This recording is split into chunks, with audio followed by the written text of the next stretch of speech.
Hello, my wonderful, beautiful friends, guys. Welcome back to our /MaliciousCompliance, where people on purpose follow exact orders to spite someone. And in today's episode, nightmare coworkers are getting taught lessons, guys. And one OP tells the story about the time a coworker's plan to get them in trouble backfires so hard. I hope you enjoy the stories today. Hit subscribe if you're not subscribed. And as always, you can send or link your post to this email right here. Let's dive in.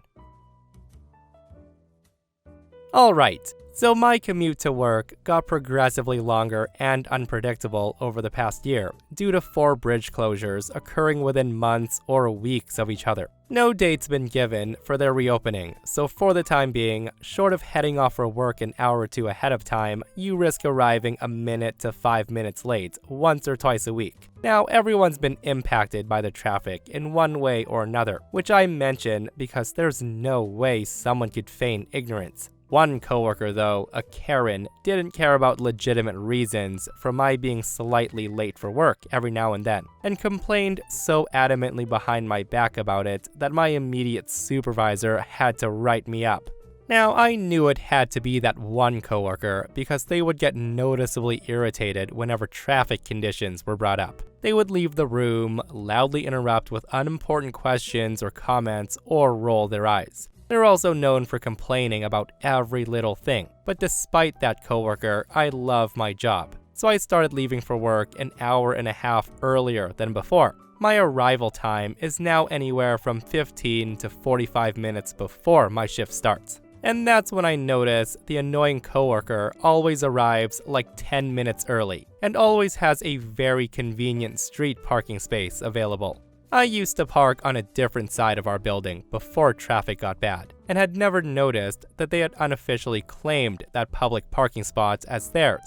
Most of the time, I'm at work early enough to get my pick of any spot in our always crowded parking lot. But now, I'm not parking in any other spot than theirs, and that coworker can't complain about me being late now. They know better than anyone that I'm at work way before I have to be. I've mentioned my arrival time to other coworkers with them in earshot, so they know I'm parking there out of spite. I have no idea if they've complained to our supervisor about it or not, but I really want them to have been stupid enough to complain about me taking their public parking spot away. I just love how petty OP got with their coworker, and this is what they get for opening their mouth, right? Also, in my opinion, OP should have taken it one step further and requested to start work early by 30 minutes so they can also leave early. That way, they're not wasting their own time, and that'll ensure they get to keep using that coworker spot forever.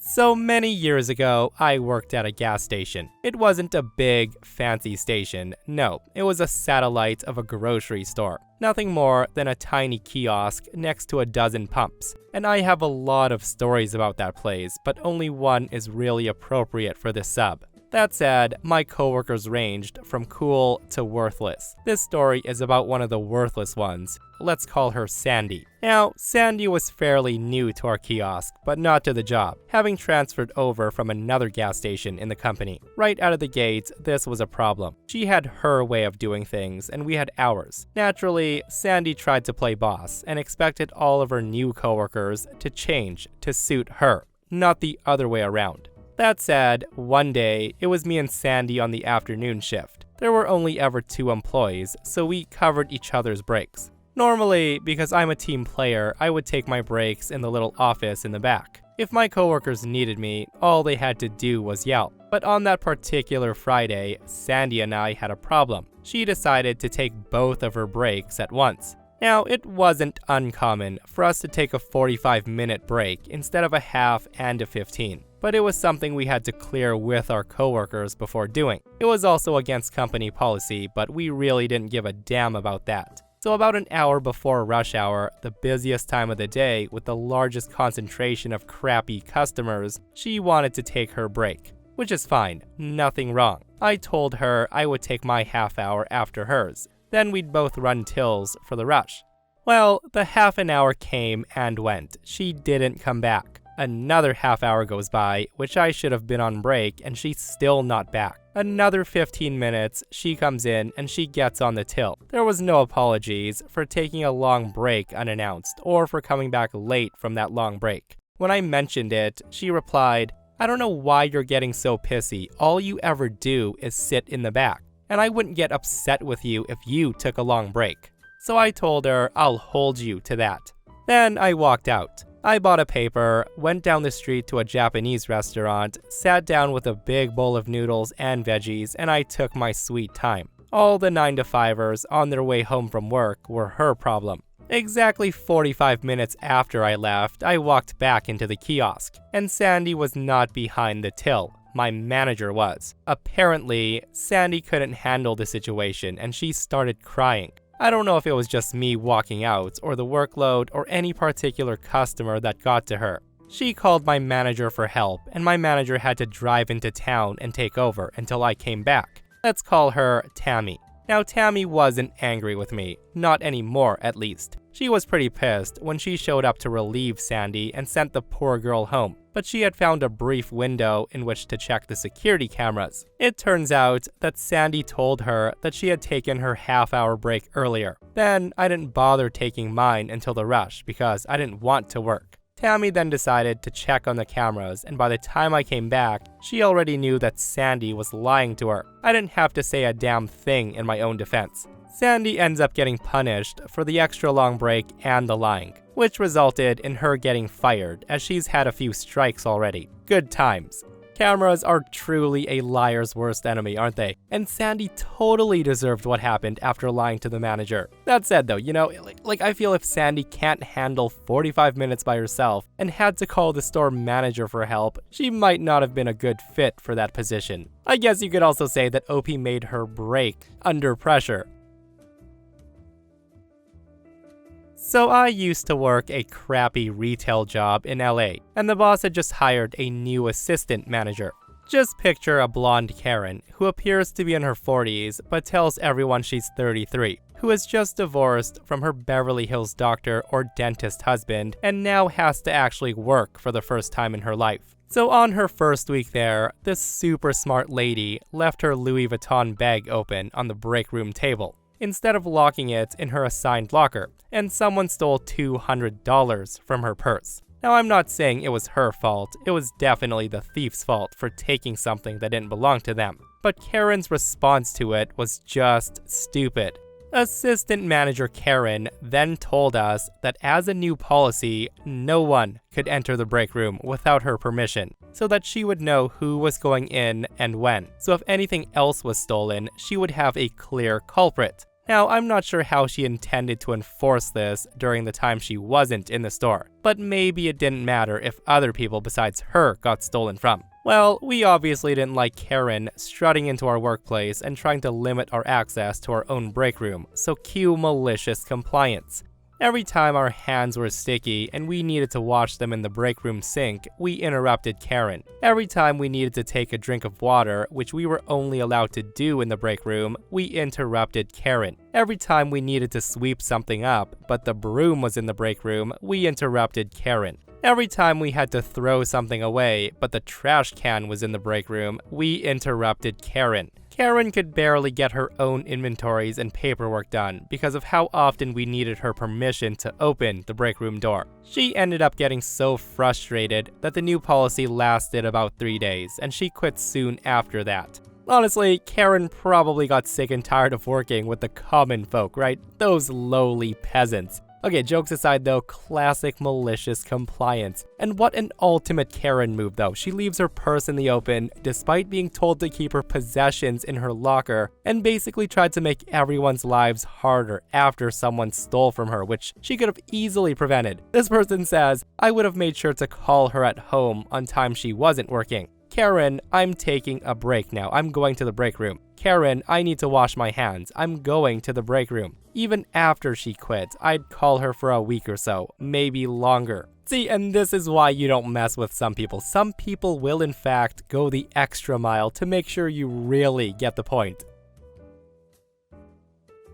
So for a bit of context, I'm a 25-year-old female, and I work as part of the sanitation department for a hospital. We have multiple positions, most of which work on upkeeping the cleanliness of the general areas of the hospital. We take out trash from nurses' stations, patient rooms, replace linen, clean the hallways and floors, as well as clean bathrooms daily. My position was what we call a float worker. Essentially, I've been trained in every area, and I'll be assigned to cover people who call in sick, taking days off, or on vacations. This also comes with a lot of hurdles, such as trying to remember what needs to be done in every area, as we've got approximately nearly 30 different areas. So sometimes I need to ask supervisors for a quick refresh on things that need to be accomplished over the day. The downside to my position is I won't know until I show up to work where I'll be for the day. I didn't mind this, as it allows me to see a vast amount of the hospital and build rapport with nursing staff and doctors all around. Usually, if I'm covering for someone's vacation or time off, I'll know ahead of time, as my posted schedule will have me in their position for the time.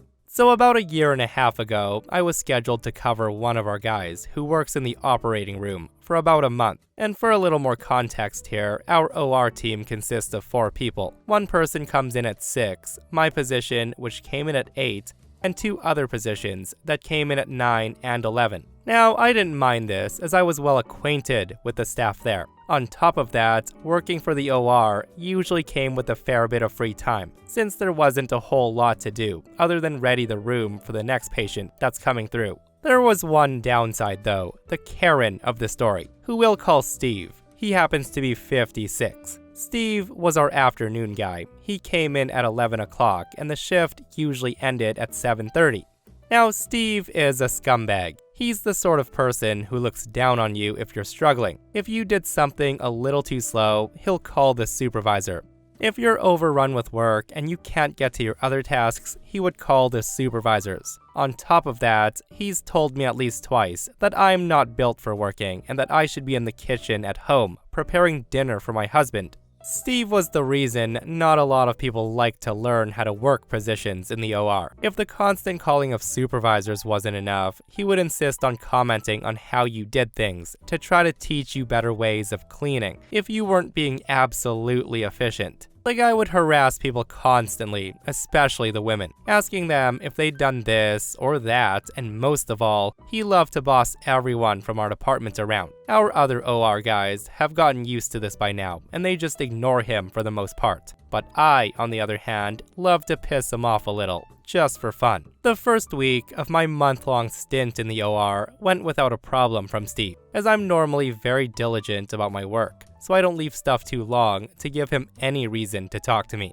The second week is where the malicious compliance takes place. It was one of the busiest weeks of the OR for the year, where we would normally average just under 35 cases a day in our 10-room OR. This week, we averaged 52 a day. Cases were concluding in record time, as nurses and doctors wanted to get the hell out of Dodge before any extra cases could be added on. This meant that our little team of 4, myself, Steve, and 2 other guys, were cleaning a room right in time to then clean another room. This was the most stressed that I'd ever seen any of these guys be, but Steve worst of all. Around noon, rooms were coming out, and our early shift guy had just come back from his lunch. We cut through the 2 rooms we had left, and I made a quick round of my area to make sure things weren't in shambles before I started to plan on heading to lunch. My area was as tip-top as it could be, so I checked the board before letting the guys know that I was heading to lunch, since we had some free time before more cases came out. Everyone was okay with this, except for Steve, surprisingly. The guy stopped me, and this was the back and forth that ensued. Steve says to me, "Wait, have you checked your sinks?" I say to him, "Yes, I scrub them before the morning rush." He says, "How about the trash cans?" I tell him, "My goodness, yes, I checked on them. One of them is half full, but I don't see half an hour making that full. Now, can I go? I don't want to leave." He then says, "What about your hallways? Did you dust them?" I tell him, "Yes, I did. Now please leave me alone. I need to get to lunch before..." He then stops me and says, "How about your high dusting? Did you get..." And this is when I stop him and say, Steve, I'm going to ask you once and only once. You need to mind your damn business. You're not my boss and you worry about your own area. And with that, I walked away, and Steve did not like that at all. I was 10 minutes into my lunch in the OR's break room, halfway through my food, when our department director walks in. She walks over to me, taps me on the shoulder as I had earbuds in, and she told me to meet her in her office after lunch. I asked her what it was about, and she said we'd talk about it when I got down there. Now, I was pissed, to say the least. I knew that little rat had probably told our director that I hit him or something, and he was going to use my outburst as, quote, a threat that caused him undue mental harm, and that he didn't feel comfortable working around me if I was going to act like that. He's done this before. Now, mind you, I'm a 5'4", 130-pound woman, and Steve is 6'3", probably 230 pounds. As I was finishing my food and watching my episode, I peeked at the monitor on the wall that kept track of patients coming into the room and leaving. Every single room was currently closing up their cases, which meant that my OR team was about to get effing rocked. I actually panicked for a moment, and then I remembered what happened with Steve, and I couldn't help myself from laughing a bit. Cue the sweet, sweet malicious compliance.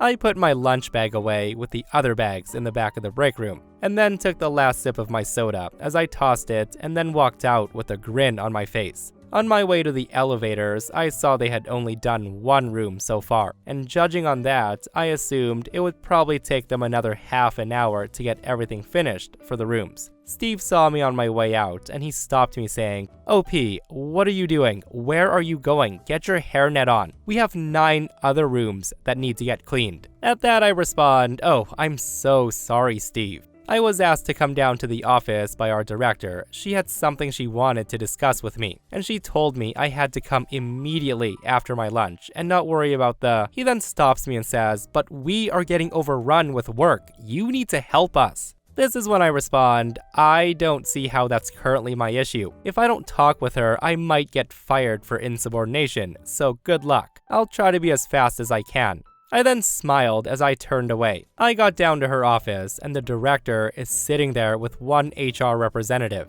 She motions me to close the door and sit down, so I do. And surprise, surprise, she called me in to talk to me about the fact that someone, of which she couldn't technically name, came to her with a complaint about a hostile encounter, which made the person feel uncomfortable. At that, I laughed a bit, and I told them what happened from my point of view. The director then just kind of put her head in her hands, and the HR rep had to stifle a chuckle. It then got quiet for a few moments, so I asked if I was going to lose my job over this.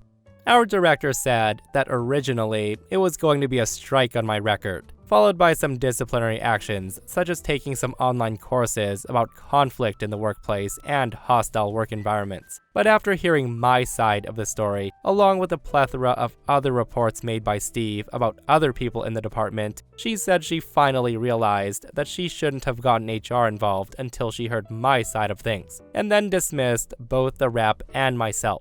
As I walked after the rep, I remember those times he looked down on me for being a woman and made those comments. Instead of heading back upstairs to the crap show that awaited me, I closed the door, turned back around, and then sat down. She looked up from her laptop and asked what I needed. I just smiled and said I would like to lodge a complaint about Steve.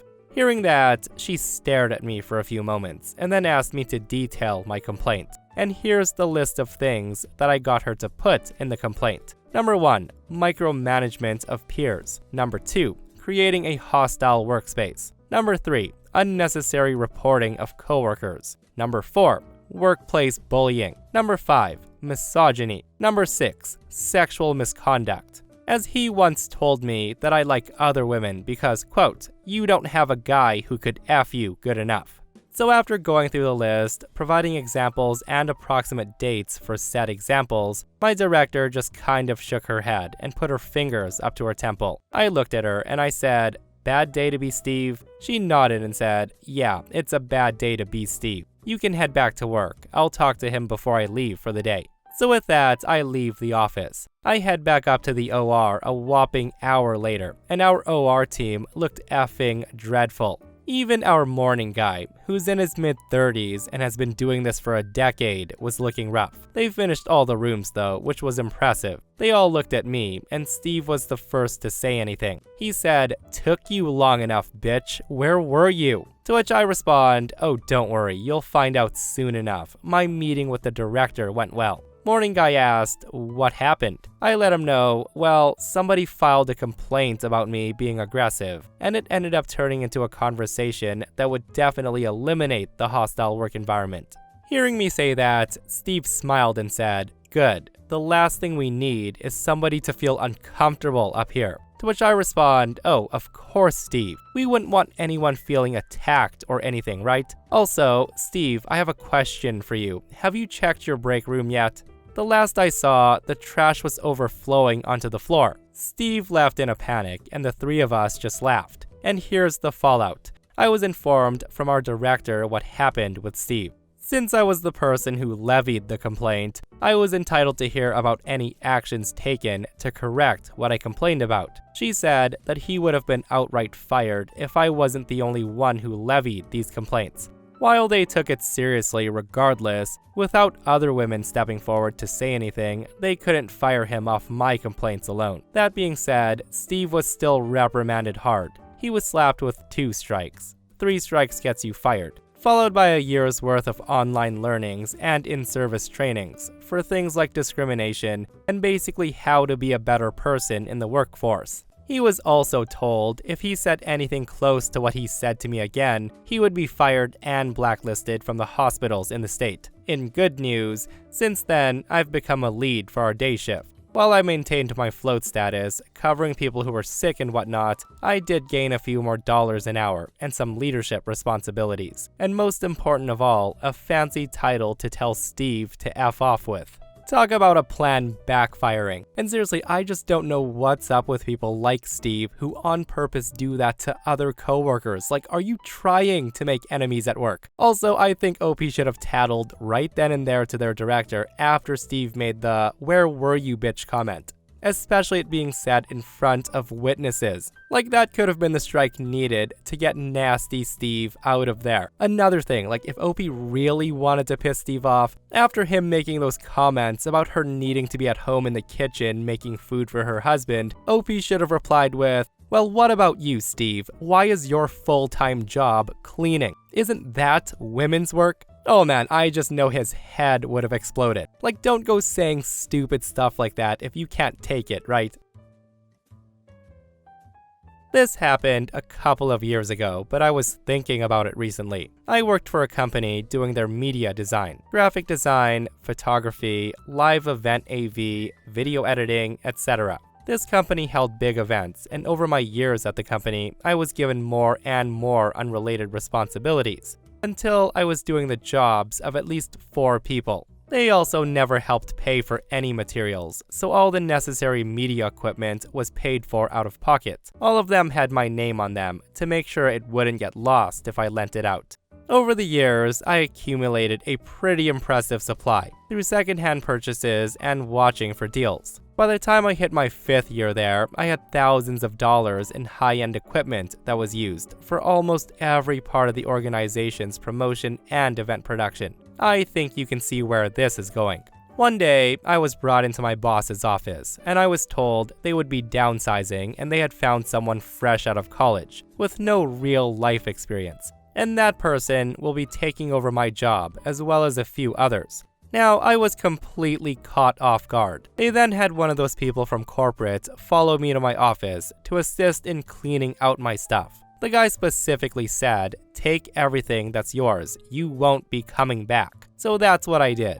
They clearly expected the usual paper box of some photos and a plant. But instead, I had them hauling crate after crate of our media and event supplies to my car. I had a 2004 Ford Explorer at the time, and by the time I left, it was filled to the brim. With every box that we took out to my car, my boss began to get more and more panicked. The guy actually said to me, "You can only take things that are yours." And through my sadness and anger, I was able to find it in me to kindly tell him that every single thing I was taking was mine, and that I kept all the receipts if he wanted proof. The final nail in the coffin was when I told him I would need access to the arena's AV booth and catwalk. I can still remember the fear in his eyes. We went up and I unplugged all of my cameras that I'd been lending to my events team, all of which were clearly marked with my name. I felt like the Grinch, just walking around and taking all the random things in the building that had my name on them. Driving away, I was heartbroken that a company I gave 200% to in every way had picked somebody younger and fresh out of college to replace me. But I won't lie, the smugness of watching their face as I stripped the place bare was worth it. And looking back on it, that was the worst and most toxic job I've ever had. The company only lasted another year before they folded entirely, and I'd like to believe I had a hand in that. And to think, if they had just compensated me fairly and purchased the necessary things themselves, instead of forcing me to provide my team with things, they wouldn't have had to start from scratch. Don't you guys just love stories where employees get fired and the owner quickly realizes that they need that employee so bad? And to be a fly on the wall when OP took back their thousands of dollars worth of equipment that the company was using. That would have been a great sight to see. And honestly, I can see why they shut down. It was well deserved. And that, my friends, brings us to another end of our /malicious compliance. Guys, I hope you enjoyed today's stories. If you did, hit that thumbs up. And if you're not subscribed, consider subscribing so you don't miss these crazy stories. And if you missed the last episode on the channel, it's an r/entitled People episode, where an HOA goes to war against OP and they get absolutely destroyed. Guys, go check it out if you haven't, and myself and Stevie Boy will see you guys in the next one. We love you.